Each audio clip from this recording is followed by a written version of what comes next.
биз мына мамлекеттик кызматта өзгөчө мына мамлекет тарабынан кызматкерлерди иштөөгө бүгүнкү күндө дээрлик жакшы шарттарды түзүп берип атат. Мына ошол эле мисалы үчүн мына иш сапарлары, мына туура белгиледиңизби, комиссия жана башка. Биз бүгүн биздин областын аймагында Кудай буйрса мындан ары башка тартип менен болот.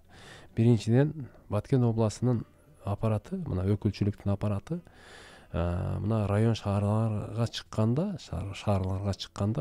эч кайсы бир айыл өкмөттөн же райондун акиминен мына ошол жерге келип биздин чыгымыбызды жаап бериңиз, бизге бензин куюп бериңиз деген мындай маселе эч болбойт. Бул аппаратта болбогондон кийин башка органдарга дагы биз ушуну талап кылабыз. Биз талапты койдук. Бул биринчиден. Экинчиден мындай болуш керек да. Жыйын аз болуш керек. Сөз аз болуш керек, иш көп болуш керек да. Биз көйгөйлөрдү билебиз бүгүнкү күндө. Баарыбыз билебиз.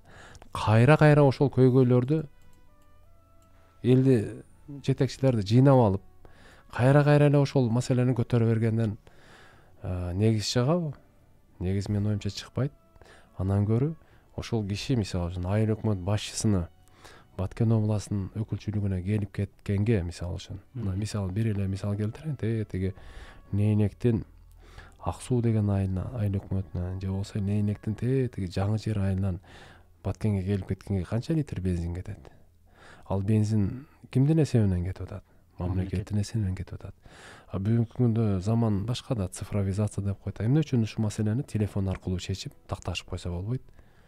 Эмне үчүн ушу WhatsApp аркылуу документ болсо ал жака жиберип туруп кайра карап туруп жиберсе болбойт? Бул ушул мамлекеттин акчасын дагы эсеби болуш керек. Мамлекеттин акчасы дагы бул биздин энибиздин акчасы да. Биз ошондой эсептөө менен иш жүргүзүшүбүз керек. Пайда тапса болот. Бирок ошо пайда тапкандан кийин ошол акчаны эгер сарамжалдуу иштетпесең, анда пайдасы жок.